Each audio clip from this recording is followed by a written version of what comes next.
Hello and welcome to Suffragette City Radio Extra. Now you're going to hear something a little bit different today. DJ Lippy and I, we meet loads of really incredible women throughout the course of our various feminist exploits. And we always think, oh, we should record this, we should put it out there, we have the platform to do it. These are really interesting women with incredible things to say. And at our most recent event, Detransition, the elephant in the room, DJ Lippy met Lisa Marchiano. Now, Lisa is a Jungian analyst and she has a podcast called This Jungian Life. She recently started to speak up about her concerns regarding young girls that were presenting with rapid onset gender dysphoria. So, DJ Lippy has interviewed Lisa and they have a chat about all things gender debate and explore a bit of a Jungian analysis of what's going on. Can you tell us a little bit about your clinical background and what gave you an interest in this subject, especially, rapid onset gender dysphoria and how this is affecting young girls? Sure. Well, I'm a therapist. My licensure is I'm a licensed clinical social worker, and I'm also trained as a Jungian analyst. And I would say that in about 2015 or 20, probably 2015, I started kind of hearing about young people transitioning kind of around the periphery. I live in a very liberal neighborhood in a liberal East Coast city of the United States, and so this kind of started to percolate around me. I had people that I knew. You know, I was hearing about it from young people that I was in touch with. It was kind of seeping into my practice, and I just sort of was like, "Huh, that's interesting. I wonder what's going on with that." And I thought, well, what a sort of interesting experiment to kind of live as the opposite sex. If you're a young Mm. person, what an interesting thing to do. And then when I learned that there were permanent medical interventions going on, you know, that's when I was like, no, Mm. people talk about sort of peak trends. I can remember Yeah, yeah. someone saying to me, yeah, but the girls are getting mastectomies at 18. And that was my peak trans moment. I was like, absolutely not. Because, I think as a therapist, I'm just very aware that it's completely developmentally normal for a young person to go through a period of identity exploration. That Hmm. is a very normal thing. But doing so in a way that has permanent consequences is not something that the adults in the room should ever allow. Yeah, well, I think there's another. I think that's something that strikes me. I think a lot of people start off with a naive interest, thinking, "Oh, this is fantastic that people are free to explore their gender and expression." And it seems on the surface, it seems like a really um, positive movement. But when you scratch the surface and you start to think about the medical treatments and the interventions, I mean, even mastectomies we know about, and bottom surgery we know about, but there's the influence of puberty blockers and other sorts of drugs on developing bodies, which we still don't have the research about, and it's all being pushed through. And I think that's something that makes people pause and think, hang on a minute, this doesn't sound um, this doesn't sound right. Yeah, well, that was certainly my experience that when I realized it wasn't just about, I mean, at the risk of sounding old, I remember what it was like to be a teenager, and me and my Mm. friends, experimented with all kinds of different identities and ways of presenting ourselves. And, I can remember landing at university and this this girl down the hall had sort of adopted this whole persona, and it was the complete everything, and someone that knew her from high school said she was nothing like that in high Yeah. school. It was and it sounds sort of funny, but it's also normal. It's also part of what we need to do to understand who we are in the world. Hmm. Yeah, definitely. Well, I think that we've all, like I say, it's something that we can all relate to, but it's being codified and medicalized in a way that I think is a bit alarming to a lot of us, because it's like I say, there's no coming back once you've removed um, body organs. Then that's permanent. intervention, Exactly. isn't it? Exactly. And I think for me, the fact that it's medicalized Hmm. is the big problem in so many different ways, partly because just this very practical thing that you're discussing, that it's irreversible. But medicalization also has this other effect of taking uh, our journey away from us. Hmm. You know, if we understand these things psychologically, you know, for example, let's say that there's a teen who desires to transition. Let's say this person is 16 or 17. Hmm. And this person, let's say hypothetically comes to my office. Now I don't work with teenagers, but let's just hypothetically say that this young person shows up in my office and says, you know, I need to transition. I feel miserable. I hate my body, whatever. If I just say, okay, then there Hmm. you go. Let me affirm you, and here's your letter. I have taken her important, very highly individual, subjective inner experience that could mean so many different Hmm. things. And I've turned it into this nugget of certainty. Hmm. And so I've sort of taken her inner life away from her and Okay. told her that there's something wrong with her that needs to be fixed. Instead of wondering about this undoubtedly rich experience. I mean, rich and incredibly painful, right? Of Mm, hating mm, her body, of wanting to change it. But there's so much meaning in that mm, experience mm, that we can try to understand together. But as soon as it's medicalized, it's concretized, mm. and then it can't grow and change. Yeah, well, I think that's a really interesting way of looking at it, is that we have these symptoms are being expressed to us about hatred of the body, which in other situations, the way we treat anorexia is not to affirm what they're saying; it's to treat the mind, because the mind is saying that it's the mind that we recognize the mind has got the problem. But with this particular form of body dysmorphia, it seems like we just affirm everything they're saying and provide medical treatment, which is bizarre to me as an outsider. I don't know. I don't have an experience in these areas of medicine, but it seems like the only form of this type of disease that we treat with surgeries and affirmation.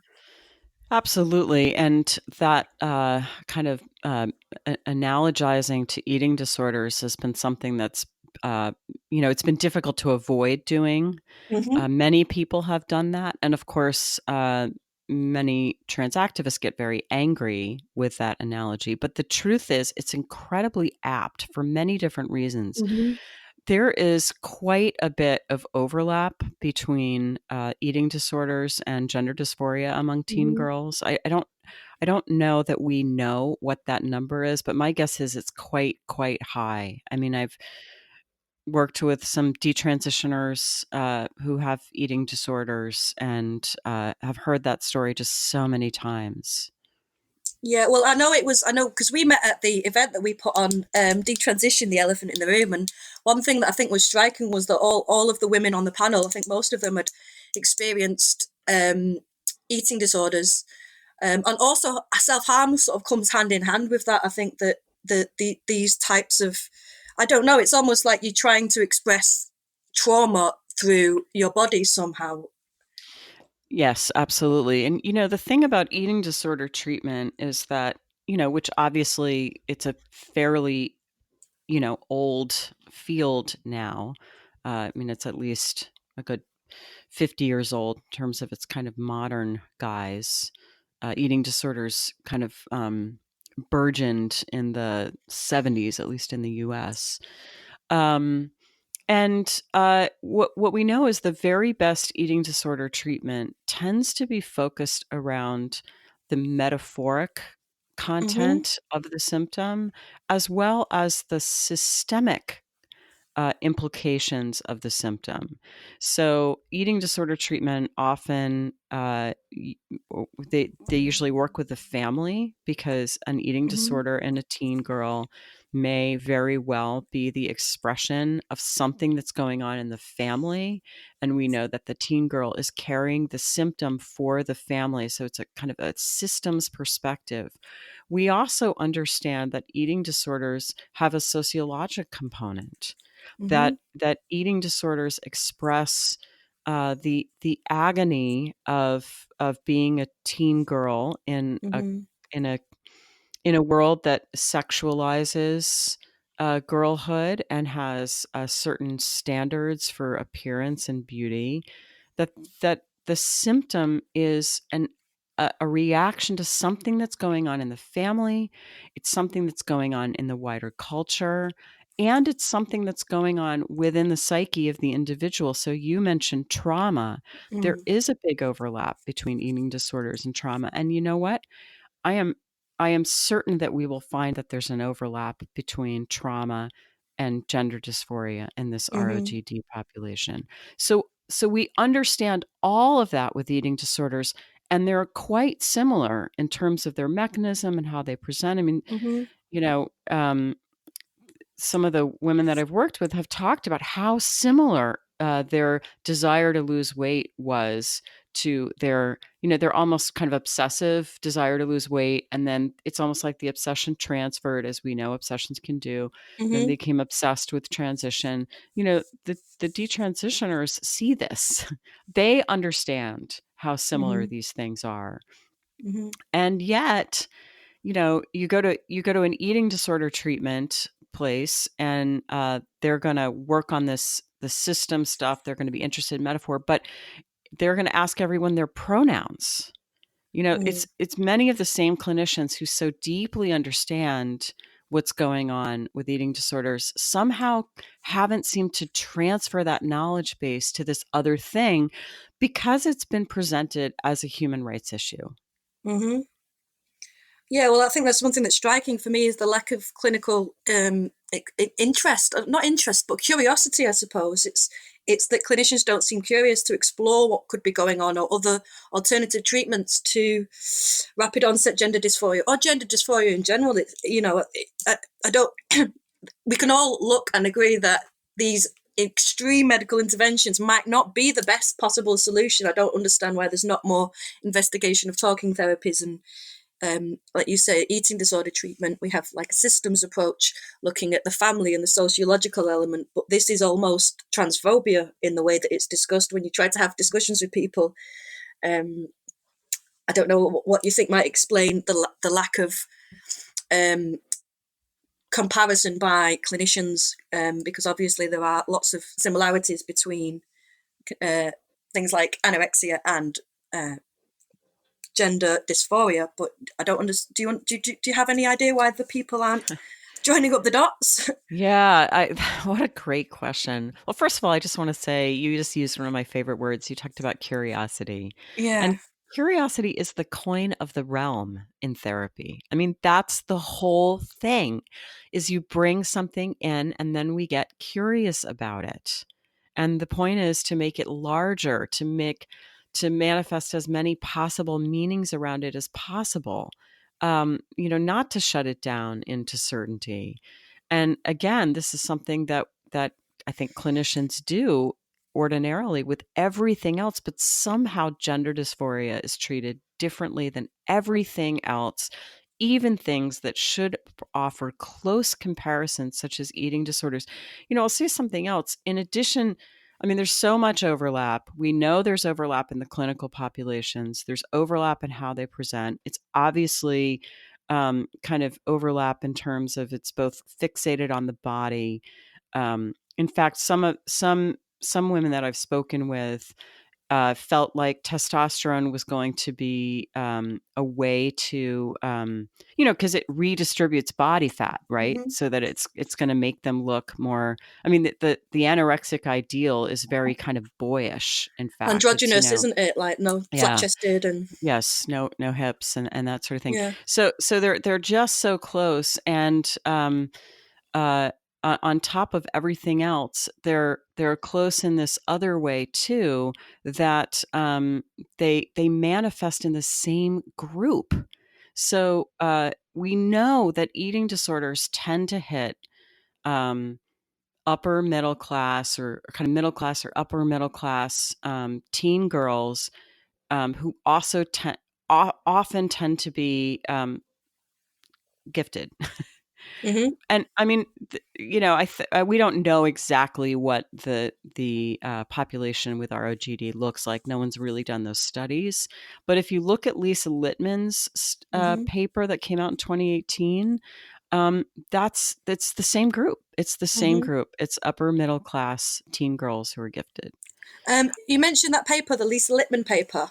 For listeners who might not have heard of it, could you give a bit of information about what that paper was about and why it's important for Sure. And then I'm clinicians? aware that I haven't yet answered your question about why people aren't connecting the dots. So I'll try to come back to that. So Lisa Littman is a public health researcher who wrote a paper that was published online in 2018. It's open access and it was published by PLOS ONE. So it's easy to read online. And it's what she did was she developed a survey instrument that was targeted at parents. So it's looking at parental reports of teens who announced a transgender identity in adolescence without a prior history of gender dysphoria in early childhood. Mm-hmm. So, and she's the one who coined the term rapid onset gender dysphoria, and it was first really described in this paper. And the significance of not having the earlier symptoms is, this is well, okay. So it used to be before this was so common. Let's say 20 or 30 years ago, there Mm-hmm. were a small group of clinicians and researchers who worked with this very tiny population of young children who had extreme distress about their gender. Mm-hmm. And most of the time, about 80% of the time, kids who experienced a lot of distress about their gender in early childhood would outgrow it at adolescence. Mm-hmm. But a few would persist into adolescence, and it was understood that oftentimes those might be the people who continued to have a transgender identity into adulthood. Okay, So, so like the traditional transsexual population of people who well, sort of almost always express themselves as the opposite gender and you know, always.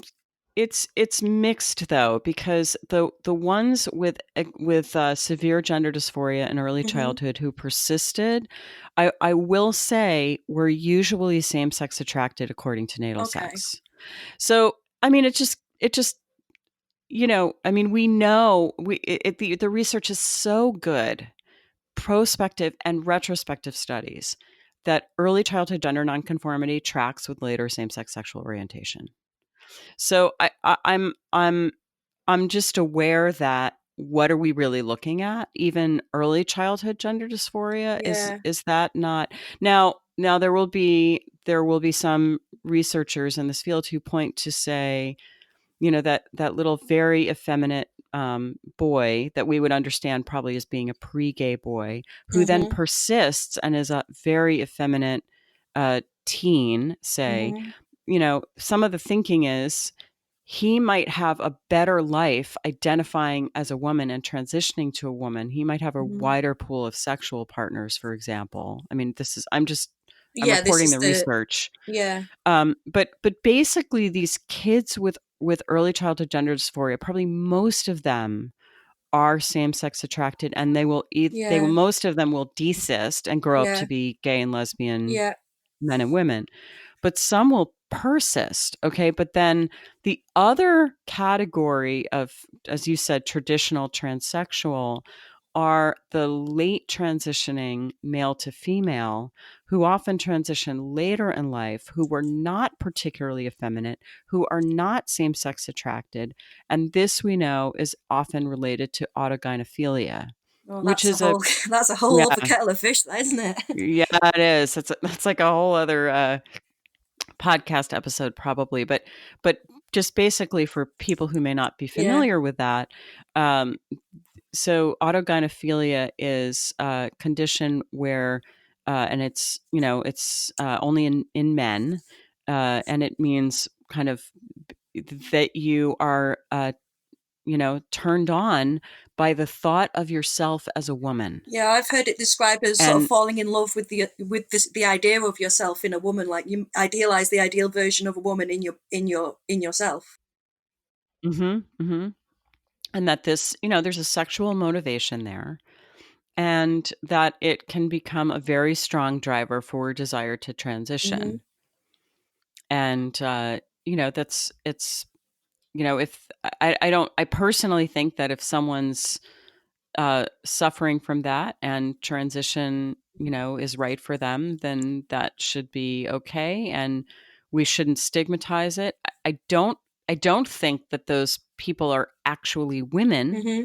and I don't have any trouble, extending human rights and dignity to those people, but I think this kind of trans women or women narrative can run off the rails in that direction, because we are in some cases dealing with people who are deriving a certain gratification from being validated in that way as a woman. Yeah, well, I think that the it's for a lot of people who are happy to go along with treating people who present as the opposite sex. We all know that they're not really the opposite sex, but we're polite and we want to be kind to people, so we say okay, yes, and give pronouns and things like this. But I think where a lot of people have stopped and taken pause, it is by now there's almost like a tyrannical edge to everything, that you must use the pronouns, and you must not only do you have to say trans women and women, you almost have to believe that they are literally the opposite sex, and not only that they are the opposite sex now,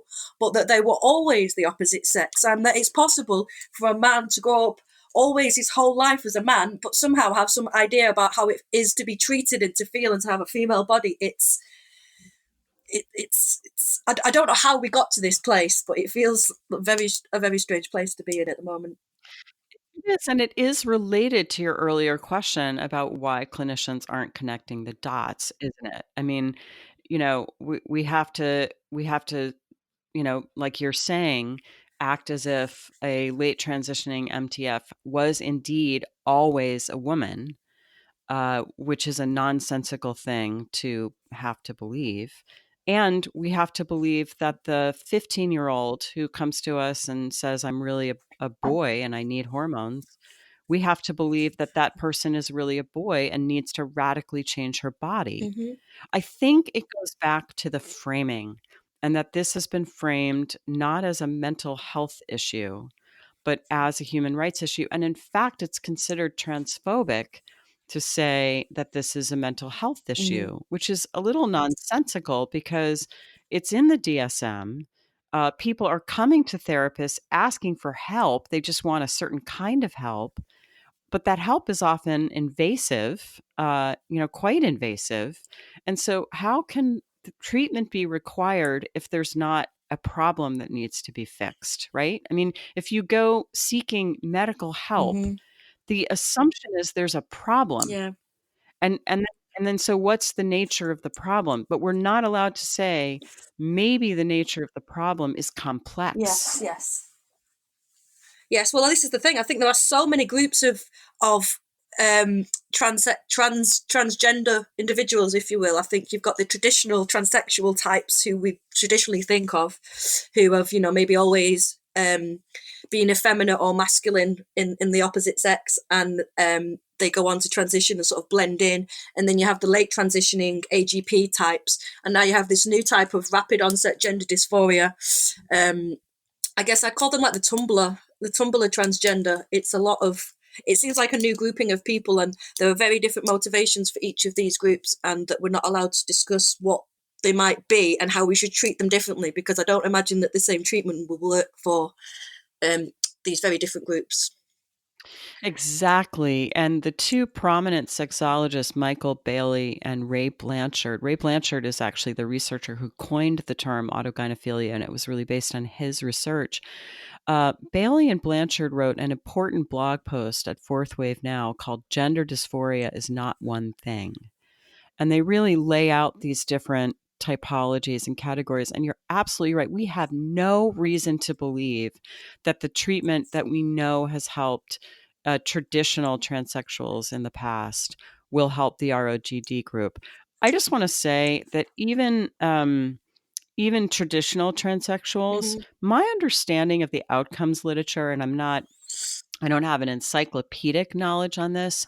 My understanding of the outcomes literature for traditional transsexuals who were transitioning as adults after a careful gatekeeping process, I don't know that it's as clear as all that. I think when you really look at long-term outcomes, say above 10 years, it's a little more mixed. Okay. So I'm not opposed to transition for adults, by the way, but I do think we just need to be really careful about what we're actually selling to people. Mhm. I don't know that we really understand this all that well. Just a cautious Yeah. attitude toward it. But in terms of this new presentation, which by the way has been noticed all over the world. I mean, it's not just in the U.S. It's not just in the UK. It is all Mhm. across Western Europe. It's in Australia. This is a true social contagion. It's a true Mhm. psychic epidemic, and we don't know the full scope of it yet. But I think Mhm. my hunch is we're going to find it's significant. Yeah, I think this is something that I find very interesting. And you mentioned a psychic epidemic. Can you go into a bit more detail of just explaining what a psychic epidemic is for people who might not be familiar with Well, this? I'm using that term in particular because Jung used that term, and just a little Mhm. dip into Jung. Jung felt that we were all, susceptible to kind of a psychic contagion. And this was an intuition of his that has since been very well documented by social science researchers. So, for example, there's a book that came out in the past year or two called Strange Contagion. And I wish I could remember the author's name right now, but I can't. But it's a really kind of exhaustive look at different kinds of social contagions. We know that suicide is contagious, and Mhm. this was documented after Goethe's novel came out. Young Werther, which um, the protagonist commits suicide, and after that book came out, there was a rash of suicides that happened in the same way. We know this to the extent Mhm. that Mm. news journalists have guidelines about reporting on suicide, because if you Yeah. report on it Yeah. No. This. in a certain way, you're likely to see a copycat effect. Go ahead. Well, no. This is something I've seen at the Samaritans in the UK do guidelines, and it's something that annoys me when I see this debate discussed. Is the way that people keep bringing up the suicide rates of transgender teenagers and or people who aren't allowed to transition, and it makes me really upset because I know that you're not supposed to It do that because it encourages absolutely. I people am to very commit concerned. suicide. I'm very concerned that we are creating an iatrogenic suicide epidemic. I don't want to call it an epidemic, but that we are transmitting suicidality iatrogenically by talking so much about how these young people are going to get suicidal if they don't transition. So we're all Hmm. suggestible. We are all suggestible. Hmm. We're all uh, susceptible to suggestion, and this is even in ways we don't really realize. And I got to tell you, advertisers know this. I mean, Yeah. advertising is a huge industry. Don't tell me it would exist if it didn't work. Well, isn't it Freud's nephew went away after Freud in I don't know, he left in the 30s and went Eddie over to Eddie America or Bernays. like in the Eddie 1920s, Bernays. Yes, he invented did. PR. Yep, Yes. and, exactly, and it's, it has shaped the 20th century, this idea that we can influence. I mean, governments know this, the military knows this. Um, the one thing about psychiatry is that I think it is particularly susceptible to these kind of iatrogenic, I want to call it like fads, because most of the Hmm. symptoms in mental health diagnoses are subjective. So, Mm-hmm. uh, I don't know, strep throat is not socially contagious, right? It might be, Mm-hmm. transmitted by the bacteria, but I can't see someone Mm-hmm. else with strep throat and then come down with strep throat just because I saw it. But we know that if you see Mm-hmm. another person who's happy, you're more likely to be happy. If you spend time around people who are Mm-hmm. depressed, you're more likely to be depressed. If your friends are overweight, you're more likely to be overweight. I mean, it just goes on and on and on, the kinds of things that we're influenceable by. And I'll Mm-hmm. tell you something, most of the research on social contagion was done before the internet. I mean, you referenced Tumblr. I think that social media is a significant Mm-hmm. vector of social contagion that we haven't even begun to understand yet. Yeah, I think that one thing that I trying to make sense of what's going on in the world, and not to be honest, not only when it comes to the transgender debate, but things like Brexit or the election of Trump, or in lots of ways, it feels like society is going off into crazy tangents. And I think that we haven't come to terms with yet is the internet. It's, the printing press. Look at what all the wars that were caused when people started to read more and read books and spread that around. And this is like now we have all of the information available to everybody in the world, and I think we're still struggling to realize what this connectivity is going to mean for societies, and for individuals in Yes, the I think you're society. exactly right. I mean, I think ideas are powerful and ideas are contagious. And there can be Mm, good ideas and there can be bad ideas. And the 20th mm, century had some really bad ideas in it that cost mm-hmm, millions and millions of lives. And they were just ideas, but they were ideas that spread partly through media. We had radio in the 20th century. That was a new kind of vector. And now we've got the internet, and there is a way that mm, the internet is particularly good at connecting people who may have ideas that wouldn't before have been considered mainstream, and then normalizing those mm-hmm, ideas. Because whereas mm-hmm. 200 years ago, if you had an extreme idea, you might be the only person that had that idea, and so it was difficult to reinforce it. But Well, yeah, if you're the only person in your village with a foot fetish, then you're not likely to explore That's it, right? that's perfect, exactly. But now you can go online and you can find other people with that, and then it gets normalized and kind of fed and intensified. There's a really wonderful article in The Atlantic from, gosh, at least 10 years ago now. It's called "A New Way to Be Mad." And Okay, uh, and I think it's easy to find online. Again, I wish I could remember the author's name. I can't right now. I'll have a look. I'll put it in the Yeah, description of the it's podcast. a great look at how exactly what we're talking about, how people with, in this case, what they're looking at is something that's sometimes called a podomenophilia, which is where you develop a discomfort with your body because you believe that you need to be missing a limb, so you become obsessed with Mm-hmm, say amputating your arm. um, and mm, again, the author looks, I think, in a very convincing, cogent way at how that um, I want to call it a paraphilia, because I think that's usually what it is. In other words, it has a sexual motivation, gets reinforced when you're in dialogue with others who are suffering from the same thing. And we know this. We're very concerned about pro anorexia sites or pro suicide sites online, because we know that it shapes our thinking to be in dialogue with other people. yeah. Well, yeah, this is something I think I was listening to one of your podcasts because you have a podcast called This Jungian Yes. Life, with two other analysts, Jungians.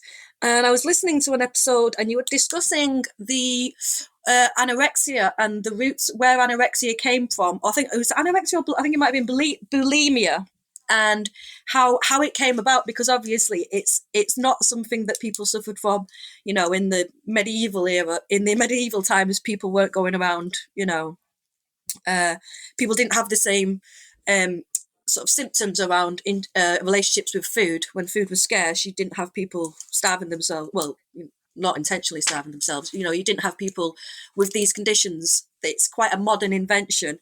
And you were talking about how the first case was reported, and somebody released a magazine article about this condition.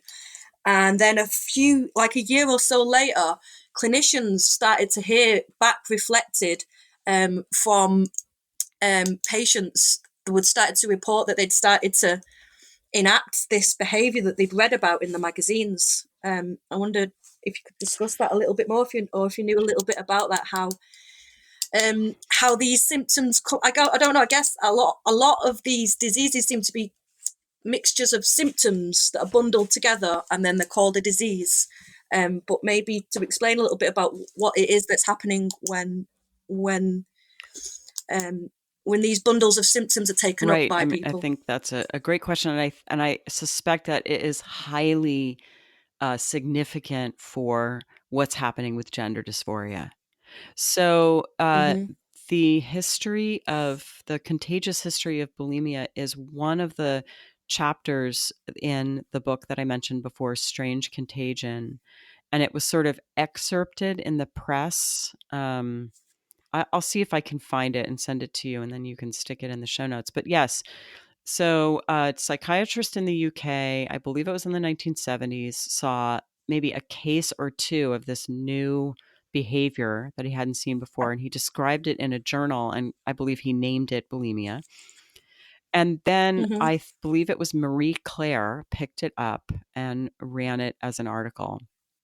And then it started appearing more and more.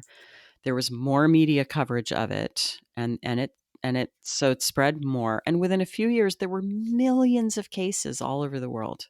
I mean, it's stunning. And another part of that story is that, oh my God, I think it was Fiji. I think it was some Pacific island. I think it was Fiji, where there were no eating disorders. There was no anorexia. There was no bulimia until some year, like maybe it was 1994 or something. Again, I may have the year wrong. And it's like, what happened in 1994? Fiji got television. And then you had TV shows like 90210. So it's like, yeah, we know that this is spread, and we know that it's spread by media. It was one of the vectors. So you were talking about, anorexia and how there was no anorexia in sort of pre-modern times, which is not exactly true. There's been some cool historical stuff about, for example, nuns who would fast. And when we look back at it, it looks like, oh gosh, that actually looks a lot like anorexia. I think, and we know also something that looked like anorexia was part of the symptomatology of hysteria in the late 19th century. So we saw it a little bit then, and then it just kind of totally disappeared. I think the important thing is organic cases of something that looked like anorexia was very rare. It was very rare. It's not that it didn't happen, but let's look at the first half of the 20th century. It was rare. You saw it, but you saw it very occasionally. And then Karen Carpenter I think she had a heart attack. Karen Carpenter, the singer. Oh, the Carpenters. And it was reported on in the media. So she was suffering from anorexia, and boom, there was an explosion. And so what's happening here, and how do we understand this? It's so there's a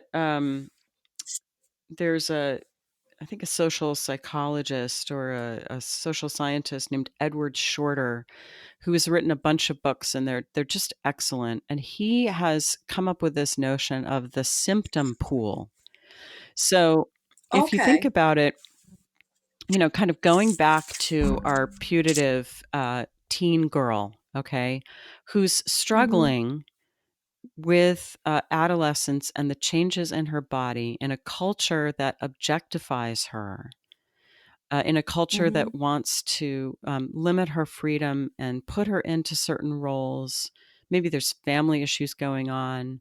Maybe she has her own, kind of unique reasons for distress. Maybe there's some kind of trauma. Again, just a complicated stuff about individual, family, culture.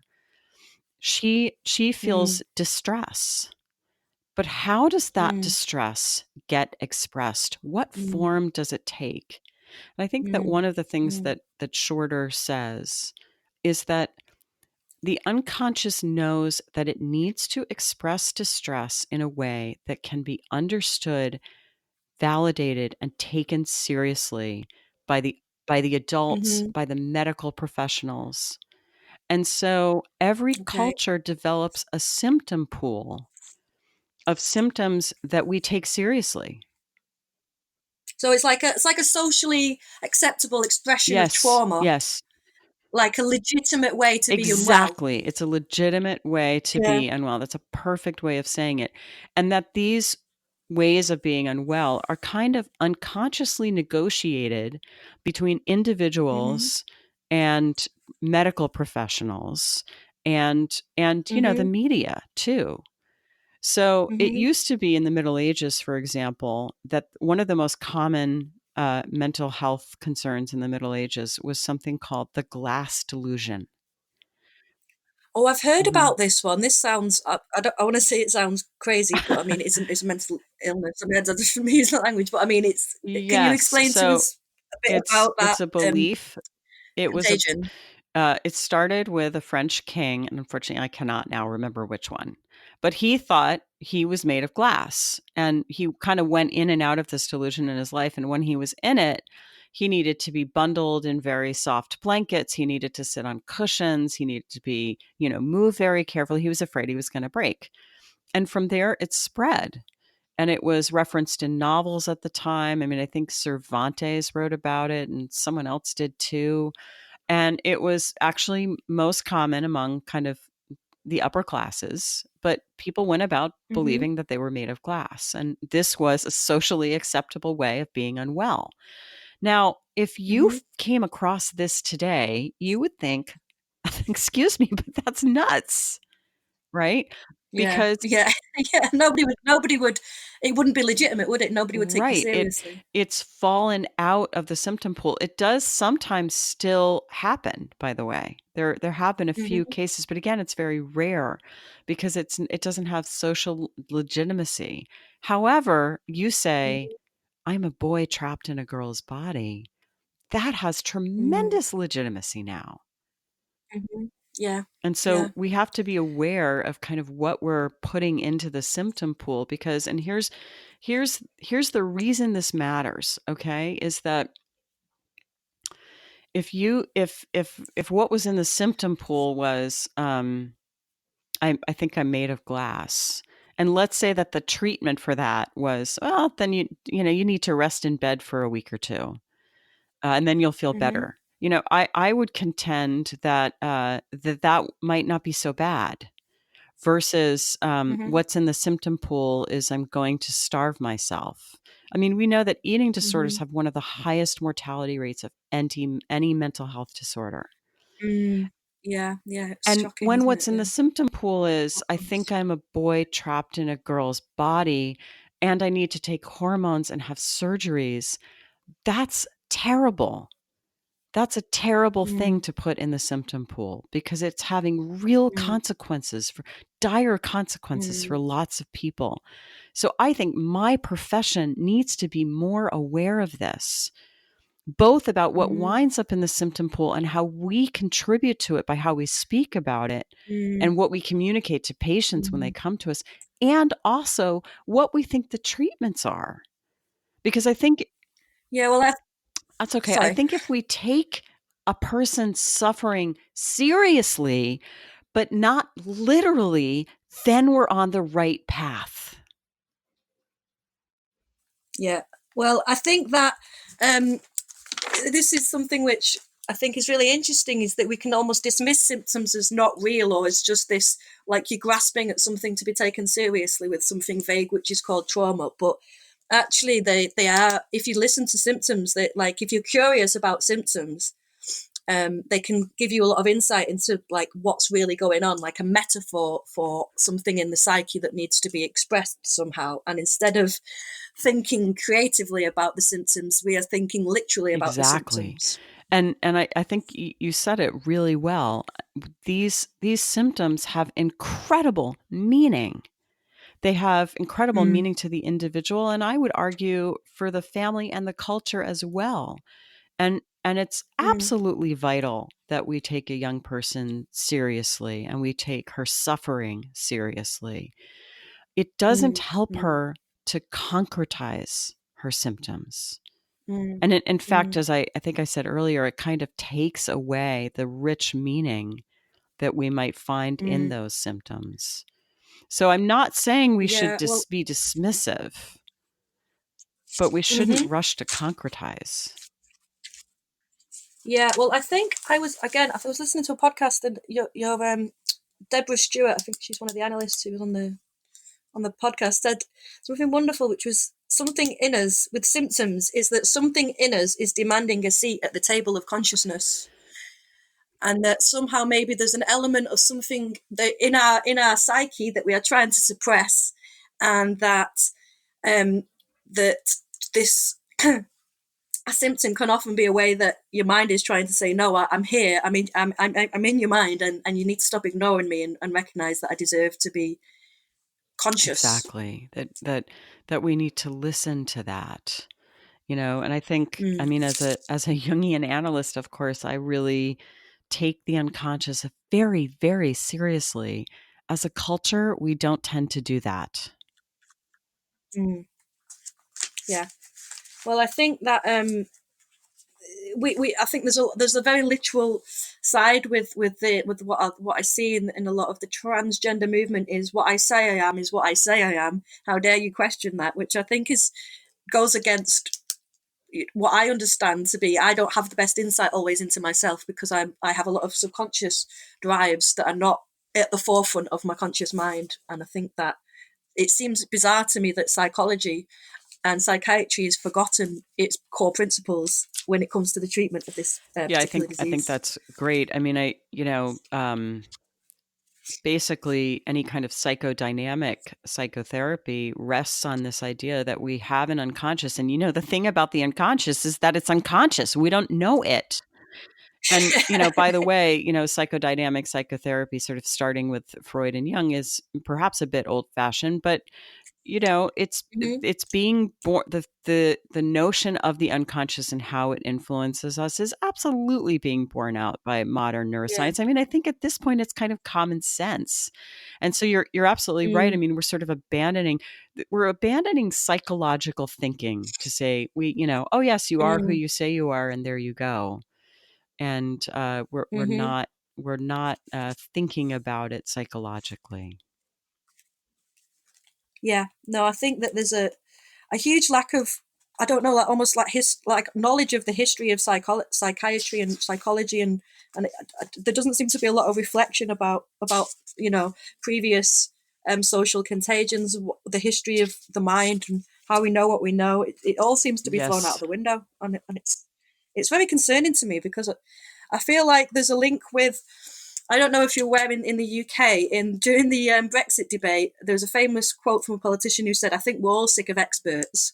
And this idea that we're sick of experts, we're sick of facts, we'll just go with feelings. And it's something that we castigate the right for when Donald Trump comes out with another outrageous lie, and, liberals will be clutching at their pearls and outraged. Yet I see this happening on all sides where people are valuing feelings and individuality, like my own individual feelings are more important than reality or than facts, and I don't know what you think about that in terms of like a broader Yes, I cultural think you're trend. right that some of the things that we've been talking about are going on at these kind of meta levels and in terms of politics as well. And it's concerning. It's a little frightening. Mm, mm. um One thing I think we mentioned, we spoke about this, was the expression, the symptoms expressed in gender dysphoria. You mentioned them being something about a shadow. Jung talked about a shadow side of it. Can you give a bit more Yeah, information? he has this great observation that well, first of all, let me just talk a little bit about what he said about the shadow. Um, he he felt that there were parts of our personality that were, acceptable, and that our culture encouraged us to develop, and there might be other parts of Hmm. ourselves that were discouraged, and some of these are are things that maybe our families didn't really embrace about us, or maybe our Hmm. teachers, or uh, that we learn about in the media, that this is not okay, Hmm. and so we kind of put those parts of our personality away, and we act like that's not Hmm. us. So Jung once said something like, the shadow is everything that we would like not to be, or something like that. And these aspects of ourselves um, kind of go underground, but perhaps later in life we might find that they come back to us. We might first experience the shadow by Hmm. projecting it onto other people. So those people that really, really annoy us sometimes, if we think about it, often carry shadow. Yeah. Um, Oh, it's all what annoys you in yourself. I know this to be very much true. I'm very clumsy and yeah. forgetful, and if I meet Yes. another clumsy person Yes, like and they that's, forget like something, the I'm person that annoys you furious. the most. It's like, So, what is it that's the most annoying, irritating thing about that yeah. person? And it's usually something in yourself that's difficult to accept. So this idea of the shadow, it's a very big idea, and Jung wrote about it a Yes. lot and has lots of implications. But he talks a lot about the body, Jung, and our relationship to it, and the importance of being in relationship to the body Hmm. and to the instincts. As this is the way that the psyche kind of comes into being in three-dimensional space and time, is through the body, and we can't just dissociate ourselves from the body. And he said at one point, he said, the body is often the personification of the shadow of the ego. So if you think about it, so it's like your ego is your conscious personality. So the shadow of Hmm. the ego would be like the parts you just don't want to know about Yeah. yourself. Yeah. Is it a bit like Dr. Jekyll and Mr. Hyde? Yes.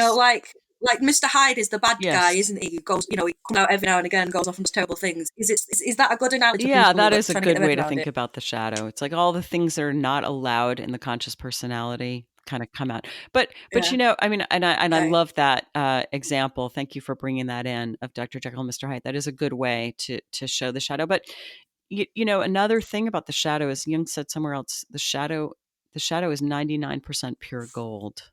So it does contain sort of uh, negative impulses, things that we really do need to repress or put away, Hmm. like aggression, or other things that we do need Hmm. to kind of have control over. But it also might be, for example, if you come from a family that is not very emotionally expressive, you might have put Hmm. away your emotional expressiveness. And then getting back in touch with that later Hmm. in life can be tremendously renewing and, Hmm. enlivening. So it's not just negative, it's things that weren't allowed. And so, yeah, go Okay, ahead. so well, this is quite interesting if we bring it back to the girls and the symptoms that we have in rapid onset gender dysphoria and in transgenderism more generally. I'm thinking about the shadow things that are suppressed in us. I think that a lot of this is the behaviour is people talk about the number of girls who are lesbians, and that this is something that society discourages in us is homosexuality and is acting inverted commas like the opposite sex. You're supposed to conform to your gender. Do you think that the shadow can help us to understand what's happening with Absolutely. this group of Yes. patients, rapid onset gender dysphoria Absolutely. teen I'm girls? glad you brought that up. So if we think about it like a sort of a homosexual impulse, that would very much be Mm-hmm. something that would be in shadow. I mean, even in this day and age when sort of rainbow stickers are everywhere, I think that we Yeah. don't fully understand how hard it is to be a teen lesbian. That's that I think Yeah. let's Yeah. I shouldn't say we. I think many people don't. Okay. Yeah. And Yeah.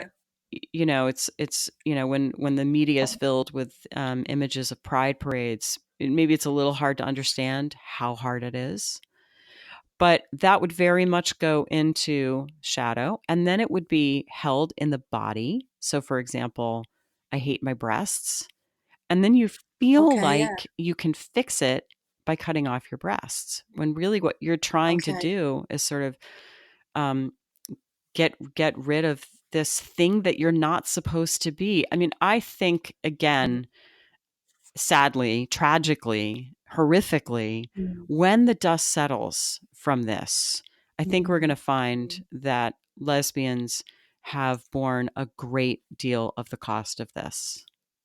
Oh, this is. I mean, for me, I'm not a lesbian myself. I'm bisexual, but I understand a lot of the.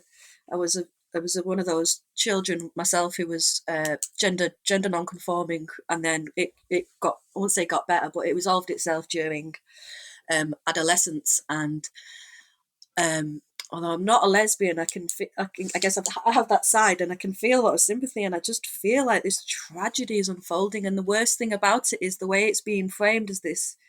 It's almost it's the opposite of how it appears, because it's damaging gay youth, and especially lesbian youth, but it's Yes. being dressed up as a Yes. civil rights issue Yes. for Yes, gay and people almost. lesbians The are conflation of transgender identity and homosexuality is really difficult for people to understand, that actually I am protecting gay people, but that's that's twisted right. as That's hating right. gay That's people right. And I somehow, think my sense is that lesbians are really beginning to speak out about this, or actually they have been for a long time, but I think in growing numbers. But but they're just dismissed, as they're not taken serious. Turfs, right? turfs, isn't it? Yeah. Well, I think that it shows. I mean, I think the problem is that lesbians are so undervalued in society that when they do try to speak up, Yeah, that they're not actually given. Nobody listens to them, because if they were listened to, then the girls wouldn't even be feeling so bad about themselves that they had to transition. But it's like it's all. I think the rapid onset gender dysphoria is almost like a symptom of a sociological problem that we have with women who refuse to yes, um, yes. I, refuse men, basically, isn't it? I don't know. I think, aside from homophobia, which I think does account for an element of it, I think there's another deeper element, which is almost like a feminist analysis of it, which would be the way that society I um, think you're absolutely treats right. women who And reject and men. treats women in general, by the way. I mean, I have to say that Mm, perhaps because I've lived in my own comfortable bubble for a while, I really didn't understand how misogynistic um, the world was until I got involved in this gender debate. And then, I mean, I know I'm not the first person to say this, but to see mm, women make mm. points and be reviled, and then men come along and can say the same things Yeah, and are taken seriously. Or like you're saying, I mean, there have been, I yeah, mean, feminists and lesbians like Julie Bindel, for example, has been talking about this for I think like decades, or like 15 years at least. yeah, yeah. At Yep, least 15 years in the and Guardian, she's in just mainstream gotten press, so that she's been much expressing it. um she's just been so attacked for it, and she's been so stalwart, and it's just so hard as a woman, and particularly as a gender nonconforming woman, as or a lesbian, to be taken seriously. I mean, not that Julie isn't taken seriously, but the Yeah. attacks, they're just so ugly. They really are just so ugly. Mm, mm, mm. Well, I think this comes back to we're asking why it is that people aren't speaking out on it. But I think that there's people are seeing the way that whistleblowers are being treated, and are reacting, keeping quiet because they Yeah. don't want to be on the receiving end of it themselves. Speaking of the the misogyny around this, I think another way that this is presenting itself that's really difficult is with detransitioned women, Mm-hmm. because this is, I believe, unfortunately, going to be a growing population of people with very significant and specific mental health Mm-hmm. needs, because most of these young women transitioned because of things like trauma or internalized homophobia or a combination of those things or other mental health issues. Now they're detransitioning. They often still have the same issues that they went Mm-hmm. into transition with, and then they have the trauma of transition as well. Okay, yeah. And for many of them, it was, I don't want to say it was traumatizing for everyone. I know that that's not true, but for many of them, it's been traumatizing. Mm-hmm. And now for some of them that have had, irreversible procedures or of one kind or another, they also have to figure out how to adapt to a life in a new body. Mm-hmm. So there's a lot going on there. And in general, they are being so attacked and reviled when they speak about their stories. Mm-hmm. And it feels to me like more misogyny. Mm-hmm. Yeah, well, I think this is one thing we found. The brave women who came and spoke on the panel, they've just been through the rigmarole with the so-called transgender community, who, as soon as you take a step back, will revile you and say that you were never trans and you're lying. Of course, you're lying. Like, Mm-hmm. often talked about in very misogynistic ways. The bodies are talked about. Trans enough, you're not trans enough. Like, I think that it's really hard for women to come forward when they're just going to face the barrage that they're receiving. Yes. Yes. Um, yeah, I mean, it's a real shame. I'm wondering next steps. Where do you think things are going to go in the next few years in terms of maybe treatments? Do you think that psychology and psychiatry is thinking about these problems, is thinking about alternatives, treatments for transgender identity, or even treatments for detransitioners, like you mentioned, that they have these they need treatment for the gender dysphoria, but they also need treatment now for this sort of their bodies that they're in, that they're struggling with. Do you think that there are signs on the horizon of change and things? Can you see anything from your profession where we might be going in the future? Well, I'm an optimist.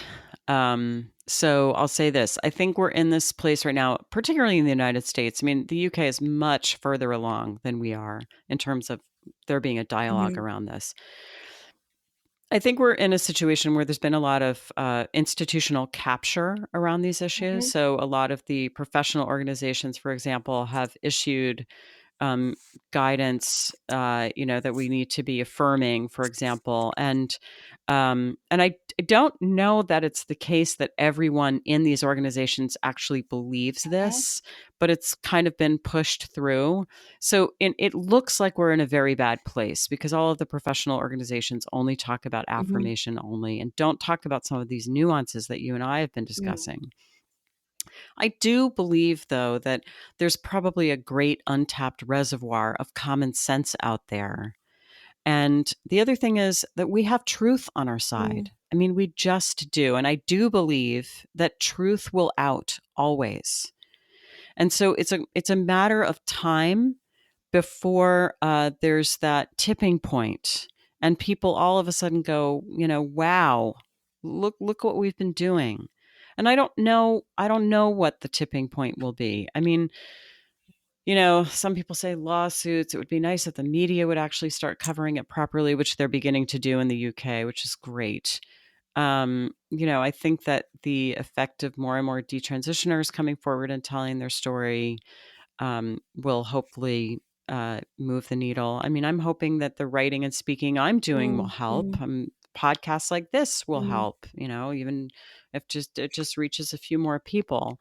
Um, and in terms of detransitioners, there is a cohort of us, of international clinicians who are concerned about this, and we're beginning to try to organize so that we can provide support to other clinicians who may be working with Mm-hmm. detransitioners. And hopefully we can build up a kind of some expertise or some Yeah. knowledge so that we can best know how to help these young people. Yeah, like best practice alternative treatment plans. Hmm. Yeah, no, I think that's really hopeful. Like I say, I keep feeling like we're turning a corner with these discussions coming into the public arena more. But it feels like sometimes one step forward, two steps back. But I think we should all be a bit more optimistic. It's coming up to the new year. Hopefully, in the next couple of years, the discussions will start to change, and we'll get a little bit more curiosity and a little bit more nuance into the discussion. From your lips to God's ears.